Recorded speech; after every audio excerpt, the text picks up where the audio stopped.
Thank you very much, Mr. Chairman. That was astounding.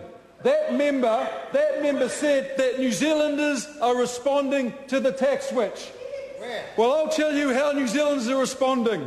By going in ever-increasing numbers to the food banks, by going in ever-increasing numbers to budget advice, and by going in ever-increasing numbers to creditor courts. If that is the sort of response that the national government wants from New Zealanders, then I am ashamed. That is a disgrace, an absolute disgrace. Mr. Chair, I stand in committee stage to talk about the financial review of the Treasury, but more specifically the $6 million spent by the Treasury over and above the amount allocated in Budget 2009-2010. Mr. Chair, I only have 2 points to make. The first one is the national government has no plan. The second point is Labor does. Mr. Chairman, Treasury is not a big department compared to many, but it is a most important one because what Treasury does is it provides financial and economic advice to the government. And Mr. Chair, I am wondering what the $6 million worth of extra money spent on providing advice resulted in. I'm wondering if it was the sort of advice that ended up with very wealthy New Zealanders that earned over $1 million a year or more, getting a tax cut of about $1,000 a week.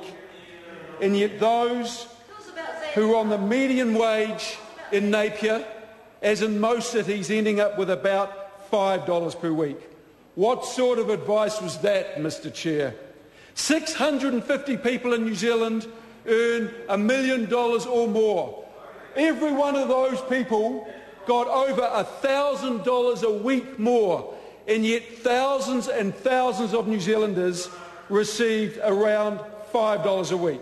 That, Mr. Chair, is simply not fair. That party, the national government, is not working for the vast majority of Kiwis, but only for their very wealthy mates. Mr. Chair, I say, as do the vast majority of people that come into my office, is the national government is out of touch. They simply do not understand how hard it is for hard-working New Zealand families to make ends meet. They don't care.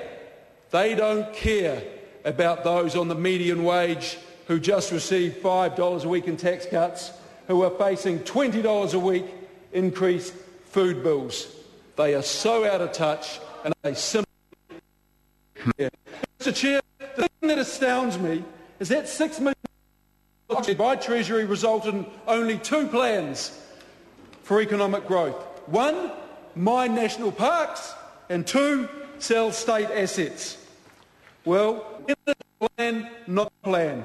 When it's so desperate with mining national parks and selling state assets. Mr. Chair, that is no plan because this government has no plan. It is as simple as that. Now, Mr. Chair, with an extra $6 million, Labor would ensure that advice sought was to do with how to create jobs, how to provide opportunities for the nation's children, and how to create a future for the nation's grandchildren. Mr. Chair, Labor believes in giving all a fair go, not those who earn substantial amounts of money. Mr. Chair, advice from Treasury to a Labor government after November, if they want to be heard, will never, ever include a suggestion to sell state assets. Because unlike that government, Mr. Chair, Labor will never sell state assets. Labor has a plan for the future that gives all New Zealanders a fair go. Labor has a plan for the future to make sure that everyone who wants to work has a job. We have proven that we can do it, because when Labor left office, there was 3% unemployment. Now there are 160,000 New Zealanders who are out of work. 160,000 New Zealanders without a work. And I'll tell you what, Mr. Chair, that government has no plan to get these New Zealanders back in work. That government has no plan to create jobs for good, hard-working New Zealanders. Thank you, Mr Chair.